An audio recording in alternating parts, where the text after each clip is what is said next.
Acción, tu revista mensual de cine y series, con los mejores estrenos de cine, fichas y reportajes coleccionables, series de televisión y 4 pósters todos los meses.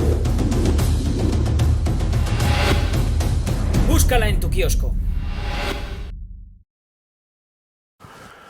Muy buenas amigos del canal de Acción Cine, un día más, un nuevo vídeo a la carta, por fin, medio ya recuperado de mi enfermedad, por fin podemos volver a la normalidad y seguir con nuestros vídeos a la carta, y en este caso uno que nos ha pedido nuestro amigo Fernando, un clásico ya de este canal, uno de nuestros habituales y una de las personas a las que más veces le debo dar las gracias, porque nos ha hecho muy felices con muchos vídeos, con muchos vídeos muy especiales, con películas maravillosas, pero hoy con un girito especial, porque hoy no vamos a hablar de una película, aunque está muy relacionado con el cine. Nuestro amigo Fernando, le voy a dar las gracias evidentemente por haber elegido el canal de Acción Cine, por habernos solicitado este vídeo, gracias de corazón. Ya sabéis que la revista Acción Cine está en los kioscos, que la tenéis recién salida del horno el nuevo número, que espero que os encante, que tiene un montonazo de material interesante, aparte de esas portadas Expediente X y el destino, el futuro de DC Comics en el cine, pero además entrevistas con Chris Pine y Michelle Rodríguez, además artículos de cine y televisión, todo ese repaso a Expediente X, las series del mes, coleccionables, etcétera, etcétera, etcétera. Y con todo, la tenéis en el kiosco y es la parte imprescindible de nuestra redacción. Sin ella no estaríamos aquí, también es verdad. Así que la tenéis en el kiosco, os esperamos allí y nuestro amigo Fernando sabe que este vídeo viene de esa revista y que por eso estamos aquí hoy hablándolo. Así que le damos las gracias de corazón. Pero también le doy las gracias evidentemente por haber dicho quiero que sea Jesús quien hace este vídeo. Le doy las gracias de corazón porque además, en este caso, somos varios en la redacción, pero sí es verdad que yo suelo tratar estos temas. Es un auténtico placer y en este caso más todavía porque me permite hablar de un juego, de un videojuego al que le tengo mucho cariño, que es uno de los mejores videojuegos a los que yo he jugado, que me parece uno de los grandes videojuegos de la historia y que prueba aquello de que las secuelas no tienen por qué ser malas, sobre todo cuando son secuelas tan especiales como esta. Evidentemente no he podido rejugarlo de nuevo porque son muchas horas, sí recuperar sensaciones, sí recuperar momentos y cinemáticas de la partida y demás. Yo lo jugué en PlayStation 4 en su momento y es un juego que me llegó y marcó por varios motivos. Lo primero es porque es un juego que está inspirado, basado, o que tiene como referencia el western, un género que nosotros adoramos en la revista, que es una de nuestras banderas en Acción Cine, entre varios de los miembros. El western es cine y el cine es western, y evidentemente siendo western no podía ser otro que uno de los dos Red Dead Redemption, en este caso el Red Dead Redemption 2, que tiene varias curiosidades, como decimos siempre. En este caso la curiosidad es que aunque se llame Red Dead Redemption 2, es el tercer juego de la franquicia, porque hay que recordar el Red Dead Revolver, aunque está en parte fuera de la misma, pero es el juego original. Luego vino Red Dead Redemption, protagonizado por John Marston, y luego viene Red Dead Redemption 2, que curiosamente, pese al 2, es una precuela del 1. Son los hechos que llevan al 1, que es la historia de John Marston. Por ello, creo que en este caso, lo mejor sería no hacer spoilers sobre el videojuego primero, o no muchos, sobre todo sobre cómo termina y hacia dónde se dirige. Porque creo que la historia está a posteriori, con lo cual avanza lo suficiente, pero sí voy a hacer comentarios de relaciones entre ambos. Género, en tono, en personajes, etcétera, etcétera. Con lo cual, siempre avisamos de los spoilers, pero en este caso los spoilers son muy complicados, porque los spoilers, siendo imposible revisar toda la trama de Red Dead Redemption, ni del 1 ni del 2, y mucho menos de los dos juntos, sí es verdad que los spoilers en este caso afectan a dos historias. Si vosotros no estáis familiarizados con la historia de Red Dead Redemption, con la historia de John Marston o con la historia de Arthur Morgan, que es el protagonista del 2, es el momento de hacerlo de alguna forma. Porque yo voy a darlo por jugado y voy a hablar de ellos con total libertad. Fernando me ha pedido este vídeo, con lo cual yo sé que Fernando tiene muy claro lo que sucede y tiene muy claro lo que es Red Dead Redemption. Así que él no va a tener ningún problema. Pero el resto, por favor, encarecidamente os lo pido. Si no habéis jugado a Red Dead Redemption 1 o 2, tenerlo muy en cuenta si no conocéis la historia a la hora de entraros en este vídeo, porque voy a destriparla por completo. No por completo, sino los elementos clave. Repito, es muy difícil revisar toda la historia, todo el arco narrativo del primero y del primero y segundo juegos. Porque son muy extensos, son muchas horas de juego, no es una película de 2 horas, es casi una serie de televisión muy larga, de varias temporadas. Que además cada capítulo del juego podría ser considerado una temporada. Así que, por favor, entendedlo y, en este caso, sed bienvenidos todos aquellos a los que habéis participado de la experiencia de Red Dead, que es una experiencia muy gratificante como jugadores y es una experiencia que nos deja un sabor de boca muy, muy, muy interesante. Como las buenas películas, como los buenos western. Lo principal, quizás lo más interesante en este caso, con este juego, no lo más interesante, pero sí una de las características principales es el hecho de que el protagonista cambia respecto al 1, como hemos dicho. En el 1 tenemos a John Marston, un tipo muy alegre y jovial, un tipo pues que debe volver a una vida que creyó dejar atrás, y que por eso se enfrenta a lo que se enfrenta en el juego. Vale. En el 1, la historia va por ese camino. En el 2, vemos por qué John Marston tiene que hacer lo que tiene que hacer. O toma las decisiones que toma, o se embarca en esa misión. Es decir, conocemos los hechos que llevaron a este momento. Y esos hechos son...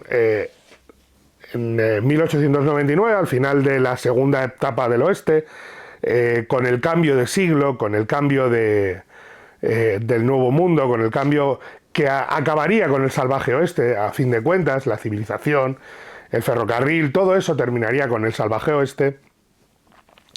Con ese cambio llegaría el final de estas bandas y el final de estos forajidos. Unos hombres que ven cómo su pequeño mundo se desmorona según llega la tecnología y el mundo moderno llega al oeste. Son hombres violentos, son hombres duros, son criminales, tienen un pasado. Y si esto suena a algo es porque la trama, el origen del juego, evidentemente, es Grupo Salvaje. Y he oído muchos comentarios al respecto y hay referencias muy claras y homenajes muy directos, y he oído hablar de por el inicio en la nieve, Los Odiosos 8 y Django desencadenado y el Spaghetti Western y ahora lo analizaremos un poquito más, pero por favor creedme cuando os digo Red Dead Redemption 2 y el 1 beben, respiran y existen gracias a Sam Peckinpah. No son el western dorado de John Ford, aunque tiene homenajes evidentemente a John Ford y a Howard Hawks, sobre todo en cierta medida a Howard Hawks. De hecho hay una escena en una casa asediada que recuerda a Río Bravo, evidentemente. Pero nosotros tenemos a estos personajes gracias al western crepuscular de Sam Peckinpah. La esencia, la historia, ese punto de partida es Grupo Salvaje, una banda que intenta dar un último gran golpe antes de que el mundo moderno les devore y se los lleve por delante. Una banda con problemas internos, con tensiones, una banda con traidores, con gente que no es de fiar, y una banda que, pese a todo, intenta vivir con un código de honorabilidad y de lealtad, Y eso es lo que tienen o lo que intentan tener los personajes. Por lo menos nuestros personajes protagonistas. Algunos de ellos. Y en este mundo encontramos a Arthur Morgan, un tipo violento, un tipo rudo, un tipo que tiene conocimiento justo para echar el día, a veces, pero un tipo honorable. Es complicado, es complejo porque es un asesino, es un tipo forzado por las circunstancias, no, es lo que ha decidido él, pero es un tipo que tiene un pasado que lo humaniza muchísimo y que no hace daño porque sí, sino como no es algo que él disfrute. Hay gente que disfruta haciendo daño. Arthur Morgan no, lo hace porque tiene que hacerlo. Es un personaje extremadamente complejo porque es un personaje que puede ser dulce, que puede ser tierno y que tiene un espíritu casi de niño. Es un niño muchas veces descubriendo cosas. A la hora de comportarse no entiende muchas cosas, pese a ser un hombre maduro. No es un joven ni es un treintañero, es un hombre maduro. Parece, siempre lo he visto en los 40 o incluso puede que un poco más.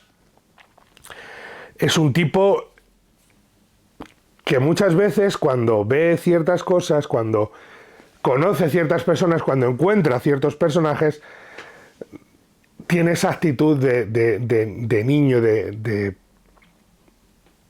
persona genuinamente inocente de alma. No es impostado en él, no es algo que digas, oh, no me lo creo. No, es que él es así, es un niño en el corazón. Y contrasta muchísimo, choca muchísimo con la violencia que desata y con el hecho de que es un asesino frío y que no tiene normalmente dudas. Y que pertenece a la banda de Dutch van der Linde, que por supuesto el nombre de Dutch evidentemente viene personaje de Ernest Borgnine en Grupo Salvaje, como decíamos antes.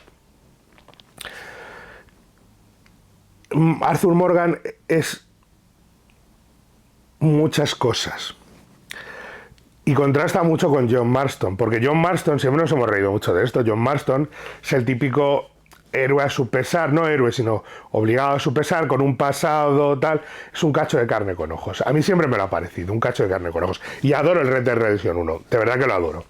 Pero siempre me ha parecido un cacho de carne con ojos. Siempre me ha parecido ese señor que dice, pero usted qué, pero ¿cómo? Y sin embargo, Arthur Morgan es un personaje mucho más complejo. De hecho, esto lo he hablado varias veces con el bueno de Borja Pavón, que siempre es asesora cuando se trata de tema de videojuegos, y siempre hemos discutido porque él dice que Arthur Morgan es el mejor personaje creado en la historia del videojuego, como personaje completo. No el más icónico, ni el más de mayores ventas, ni el más listo, ni nada por el estilo, no. Simplemente el más completo, el mejor creado, el mejor diseñado como personaje por personalidad, características, evolución, desarrollo e incluso final. A mí me hace gracia, siempre discuto con él muchas veces por hacerle rabiar, porque me gusta discutir con Borja, pero hay personajes que me parecen igual de completos, por ejemplo Joel y Ellie de Last of Us. A mí me gusta muchísimo el desarrollo del personaje de Geralt de Rivia en The Witcher. Hay personajes completos y complejos. Y en este sentido, por ejemplo, Rockstar, que es evidentemente la creadora del videojuego, tiene muchos elementos y muchos personajes que están muy bien construidos en todos sus GTAs, sobre todo a partir del 3. Son complejos, diferentes, con aristas imprevisibles, humanos. Es muy habitual que hagan esto, se nota el trabajo. Y en este caso se nota, el juego se anunció en 2010, o empezó a trabajarse en él en 2010, y se emplearon cosas que no se habían hecho nunca. Hay como, no sé, 800.000 líneas de diálogo, 700 actores de diálogo, con diálogo, involucrados, y la capacidad de crear un mundo enorme un mundo gigantesco, un mundo lleno de vida y de ciudades mucho más amplio que el del primer juego. De hecho, hay zonas del primer juego que no visitamos, que están incluidas, o que visitamos y no hay casi nada, porque lo que prefieres ampliar en otras direcciones. Por ejemplo, sabéis esto, si sois fans del juego, lo sabéis, que México estaba creado, como México aparece en el primer juego, el diseño de México está creado, y a través de un bug que había, o de forzando la máquina, puedes entrar y recorrer México. Hay estructuras creadas y tal, aunque luego eso se abandonó, se dejó allí en el mapa, apartado, sin poder entrar, aunque se puede entrar trasteando un poco, pero aquello se apartó, está allí al fondo, y se siguió la historia por otros derroteros, con lo de la isla y demás. Con todo eso, claro, es un juego de un presupuesto enorme, es un juego con unas ventas escandalosas, pero también aquí siempre me dice Braga que es un juego de autor, y yo, cuando tienes ciertos presupuestos, no puedes tener la excusa del autor o de la autoría, es porque hay gente detrás que ha dirigido, pero eso también pasa con los juegos de CD Projekt, o antes pasaba con BioWare, por ejemplo. Pasa con muchos estudios que tienen exitazos, pero que construyen juegos que tienen personalidad propia, muy marcada. Evidentemente no estamos hablando de un Assassin's Creed, estamos hablando de Red Dead Redemption, de un juego que va a contracultura, con el western, que es un género que sí es verdad que en cine está olvidado, pero no en televisión, ni en otros medios, literatura y demás. Hay neo-western en el cine, que también está funcionando muy bien. O sea, hay distintas formas y distintos enfoques respecto a eso en concreto. Y a mí, en este caso, el western, el juego, me parece, sí, que tiene una autoría, pero no me parece un juego independiente, ni muchísimo menos. No puedo considerarlo un juego independiente viniendo de Rockstar y con el pastizal invertido. Lo que sí puedo es elogiar, por un lado, su sistema de juego. Es súper sencillo de jugar. Es un juego que te introduce en su mundo desde el principio y enseguida sabes las mecánicas y las aprendes. Y es un juego que es, en cierta medida, es inabarcable. Llega un momento en el que dices, uff, esto es enorme, pero enorme hasta a punto de decir, me estoy agobiando con el tamaño del mapa. Es lo que pasa con muchos juegos de mundo abierto. Y me estoy agobiando con todo lo que puedo hacer, porque lo que sí es verdad, y en lo que este juego gana por goleada a la mayoría de juegos de mundo abierto que existen, incluyendo a mi adorado The Witcher, es el hecho de que a la vuelta de cada esquina puede suceder un imprevisto, algo inesperado, algo que no sabes que ha sucedido, algo que es sorprendente. Una persona que le ha tocado un animal, una persona que ha sido robada, un atraco en marcha, unos esclavos que han escapado de la plantación y están ahorcando personas, una mujer, la Llorona. Es que hay cientos de eventos que suceden, algunos se repiten. Encuentras animales salvajes continuamente, encuentros con animales salvajes, encuentros con animales salvajes legendarios, encuentros con cosas muy raras. Hay muchos secretos escondidos, muchas cosas como por ejemplo lo de los ovnis.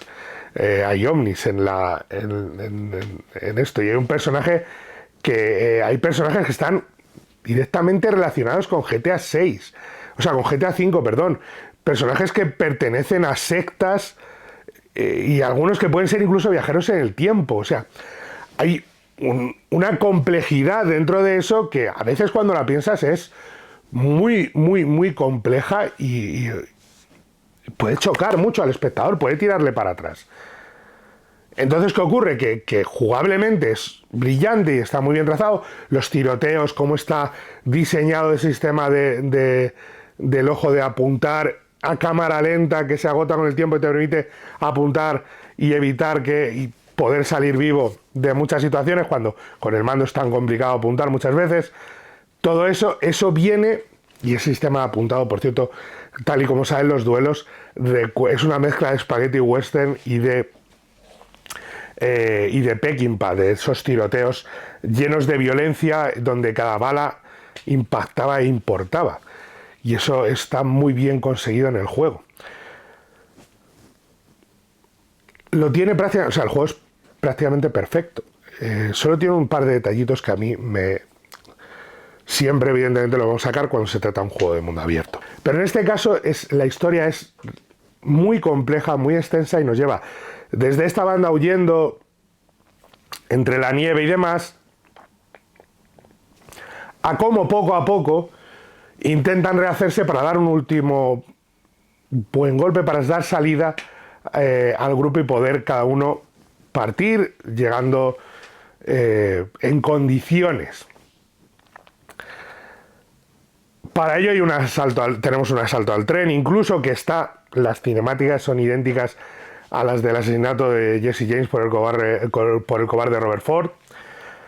Hay muchas referencias, como os he dicho, hay Río Bravo estaba por ahí, hay comentarios que te van a recordar a El bueno, el feo y el malo, con ese hombre diciendo, estaba colgando y alguien disparó a la cuerda, un extraño, y me liberó, evidentemente, por un puñado de dólares, con ese capítulo en el que intentamos sacar partida de esas dos, la mejor tajada de esas dos familias que están enfrentadas una a otra y que son los Cullen y los Braithwaite eran, que están jugar a las dos para que sacar nuestro beneficio y no salir de todo bien, que es por un puñado de dólares en la trama. Hay muchos momentos, referencia a Django cada vez que aparecen personajes del Ku Klux Klan, por su estupidez y por cómo se comportan, nos van a recordar a cómo se reía Django de estos personajes en Django desencadenado, la película de Quentin Tarantino. Vamos a encontrar ciudades, creo que Strawberry es la que va todo el mundo a por esto, está inspirada literalmente en ¿cómo se llama? Bueno, es la de Open Ranch, en la ciudad, una de los pueblos de Open Ranch, la película de Kevin Costner, está Strawberry inspirada, si no recuerdo mal. Hay todas esas referencias que nos van marcando el camino, mientras que Dutch y su gente, con nosotros jugando como Arthur, intentan una salida mientras los Pinkerton, aquella agencia de detectives legendaria, les persiguen por todas partes. Les acosan y les llevan hasta el límite. Claro que sí, hay alguien que les está traicionando, porque los Pinkerton continuamente saben lo que hay y lo que sucede. Y mientras Arthur va enfrentándose a los dilemas de lo que está haciendo, de cómo escapar, descubre que tiene la tuberculosis y que está gravemente enfermo y que en cualquier momento puede morir. Pero busca su redención, es en ese momento cuando él busca una redención, y su redención principal va a ser ayudar a John Marston y a su familia, Abigail y el niño, a salir de ese caos, de ese mare magnum en el que están envueltos, a buscar una salida. Abigail está harta de esa vida, está harta de ese mundo, de esas personas, y quiere, a toda costa, quiere escapar de aquello, lo cual hace que abandone, o que tenga la decisión de abandonar a John. Y eso nos lleva ese camino, pese a los intentos de Arthur y demás, nos lleva a ese momento final en el que descubrimos quién es el auténtico traidor, que es Micah, que es un personaje, es una de las cosas de guión en la que dices, llevo odiándole desde el minuto 1, es lógico que sea él. Si hubieras apostado por otro personaje me hubiera sorprendido más, pero es que era un cretino desde el primer minuto. Cuando descubrimos eso, el tiroteo que se monta, cada uno parte por su lado, huyendo de los Pinkerton, y John y Arthur acaban en una cueva. Y aquí las cosas varían un poco dependiendo de cómo hayas jugado, de la honorabilidad que tenga tu personaje, si ha sido más decente o menos decente, pero el resultado viene a ser prácticamente el mismo, y es John escapa y Arthur muere. Lo que nos permite posteriormente jugar con John, y que ya ha conseguido, después de estos hechos, después de todo esto, Abigail ve que hay un intento de cambio, que John quiere dejar esa vida, y decide perdonarle y volver juntos, y con su rancho y demás, compran un rancho e intentan seguir adelante con su vida, dejando atrás todo este mundo de violencia. Lo que ocurre es que poco tiempo después, pues John descubre dónde está el paradero de Micah y decide pese a las súplicas de Abigail, decide embarcarse en esta última misión para cerrar aquello que él considera que es lo que debe hacer, que es acabar con la persona que condenó al hombre que les traicionó y que condenó al hombre que le dio una oportunidad de vivir a él, de encontrar la paz a él. Con lo cual se embarca en esa búsqueda que termina con la muerte de Micah, y además con la aparición de todo el dinero que parecía desaparecido y que realmente guardaba Dutch, y con él poder pagar las deudas que se tienen y poder empezar una nueva vida de verdad. Cosa que enseguida sabemos que se rompe porque 15 minutos después, como aquel que dice, empieza Red Dead Redemption 1. En ese camino, la redención que llega con la muerte, el viaje del héroe que no es el héroe, que ni siquiera es un antihéroe, es simplemente un hombre que está metido en esta historia. En ese viaje, en este camino de redención, encontramos con que la paz solo llega a través de la muerte, que es un esquema del western crepuscular clásico. Está en Grupo Salvaje, no lo vamos a sacar ahora. Quiero decir, cuando tú ves los personajes, las relaciones entre personajes, el tipo de violencia que se practica en este juego, por qué, quiénes son los protagonistas, la primera referencia es Peckinpah. No es el western saleroso y dorado de John Ford, aunque el viaje, montaña, nieve y tal, a mí me recuerda mucho a Centauro del Desierto. No es no tiene ese toque de ópera visual que tiene el Spaghetti Western, aunque sí bebe mucho del Spaghetti Western también, pero lo principal en su corazón, en su alma, es una película de Sam Peckinpah. Y eso se nota muchísimo. Si habéis visto el cine de Sam Peckinpah, se nota. Desde el uso de la cámara y los encuadres hasta los tiroteos y la violencia. En el juego está ahí. Y no me refiero cuando la cámara te sigue a todas partes, me refiero sobre todo también en las cinemáticas. Luego sí, en el uso de la violencia está ahí. A mí me descolocaba del juego, por ejemplo, el uso continuo de elementos de cine de terror que me sacaban un poco y que era como, joder, ¿por qué me pones un susto aquí? El oso en la cabaña, la llorona de las narices, los fantasmas, no sé, hay una referencia, y aquí por favor voy a hacer la señalización extra. Si no habéis jugado al 1, spoiler también, ¿vale? Spoiler muy grande, pero creo que hay que mencionarlo. Spoiler del 1 y del 2, mega spoiler. Spoileraco, si no lo habéis visto, por favor, informaos, jugadlo antes.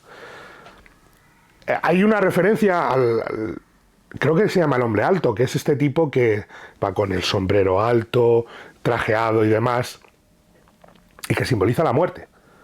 Simboliza que si te lo encuentras, la muerte te ronda. Y nos lo encontramos en el 1, y ya sabemos cómo acaba aquello. Y nos lo encontramos aquí de otra forma, porque aquí encontramos su cabaña. Y no me acuerdo cómo era, pero en un momento determinado se ve en el reflejo del espejo, pero no está en la habitación. Que es muy de cine de terror, pero claro, lo que te está diciendo es que la muerte te está esperando. Te está señalando como un cadáver andante. Claro, el problema de un mundo abierto, que es el que tienen todos los mundos abiertos, es que yo estoy jugando, estoy con un hombre tuberculoso que se está muriendo, que le quedan 3 meses de día, me puede pasar 6 años, sabéis que hay ciclo de día y noche, muy realista, me puedo pasar 6 años dando vueltas por que mientras que no haga las misiones principales, la historia no avanza y Arthur Morgan no se muere. O sea, puedo dejar de seguir la historia principal y Arthur Morgan va a vivir para siempre. Es lo de la disonancia ludonarrativa que pasa en los mundos abiertos, que hay mucha premura por esta misión y tal, pero si te despistas y te desvías a buscar setas, a pescar en el monte, a acampar por allí, a cazar osos pardos, pues claro, ya no hay nada que apremie ni nada que necesites ir a cazar enseguida. Y eso es muy curioso y es evidentemente es el problema narrativo que tienen estos juegos. Y es algo que hay que asumir y aceptar. No es un juego lineal, no estamos hablando de un Last of Us en el que, bueno, sí hay un poquito de exploración, pero es mucho más lineal. La historia va, aunque te puedes quedar con personaje parado y que no haga nada, pero si sigues avanzando, aquí el problema es que avanzar es en 360 grados. Puedes recorrer este mundo entero, explorarlo, visitarlo, puedes liarla en un pueblo. Recordemos que somos forajidos, nos van persiguiendo. Puedes coger, que son detalles brillantes del juego, coger y de repente asaltar una diligencia, porque te vas a encontrar con diligencias por el camino, o asaltar a un viajero, o robar una tienda, o matar a un tipo porque te apetece, o jugar a los dados, jugar al póker, bañarte. Muy importante lo de estar limpio y afeitado y esas cosas. Por supuesto, acostarte con mujeres, jugar al dominó, al póker. En cualquier sitio te puedes encontrar una partida de póker, una partida de dominó, sobre todo en los salones, en los saloons. Pero tú la lías y enseguida sube el medidor de recompensa, y vas a ver cómo la recompensa que dan por ti va subiendo, y cuando llega un punto ya te van a mandar, porque o encuentras a los testigos o te van a buscar las fuerzas de la ley, que depende de cómo la líes, pues van a cobrar más hasta que sea vivo o muerto.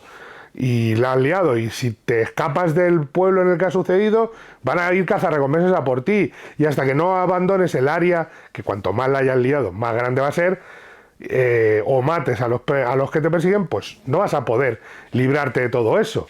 Y puedes esconderte, o puedes intentarlo hasta que las cosas se calmen. No es fácil esconderse, yo lo he comprobado. O puedes pagar la recompensa, pero hay que intentar. Por eso te mantiene el equilibrio. Tú puedes hacer todas las villanías que tú quieras, pero cuidado, porque esto es el mundo real, te van a perseguir, te van a dar caza. Es muy interesante cómo maneja eso. Pero claro, al mismo tiempo yo me puedo perder en el bosque, no sigo la historia, y allí están pasando cosas. No van a pasar nunca, porque sin Arthur no van a pasar nunca. Que no se engañe ese comentario sobre el juego, ese apunte. Red Dead Redemption 2 sigue siendo uno de los grandes juegos de la historia. Para mí es, o sea, yo sé que el que más alegrías da a Rockstar evidentemente es GTA V con el online. Este tiene online, yo creo que he jugado 10 minutos al online. Pero sí es verdad que si el otro es el que ha dado más dinero, aunque ha dado una cantidad enorme de dinero, este es el mejor juego de su compañía, para mí, a nivel narrativo, creativo, de diseño, la locura de diseño, la locura de fotografía, la locura de todo lo que tiene alrededor del juego, y sobre todo de diseño, no solo de personajes, sino de la creación de Arthur Morgan y todo su viaje, todo ese arco narrativo que nos lleva a esa redención a través de la muerte, a ese último perdón. Es un personaje maravilloso y complejísimo, y si no es el mejor, querido Borja, es uno de los mejores de la historia del videojuego, es verdad, y es uno de los videojuegos más increíbles de la historia, con sus pequeños problemas, como todos. Y nada más, Fernando, si tuviera que dar nota a esto, se le darían 5 estrellas. Es un juegazo, es increíble, es insuperable, es una maravilla. Es un juego, evidentemente, del que se puede hablar horas y horas. Así que te agradezco enormemente que hayas pedido este vídeo. Creo que me dan ganas de volver a jugar al juego solo de hablarlo. Y poco más que añadir, que le deis al like, os suscribáis, que si queréis le deis al botón de unirse al canal y forméis parte de la membresía, si así lo deseáis, para apoyar un poquito más esta iniciativa, con esos 3 niveles, 6 vídeos en exclusiva todos los meses y un directo también exclusiva. Que muchísimas gracias por habernos acompañado y que nos vemos en la próxima. Adiós. Acción, tu revista mensual de cine y series, con los mejores estrenos de cine, fichas y reportajes coleccionables, series de televisión y 4 pósters todos los meses. Búscala en tu kiosco.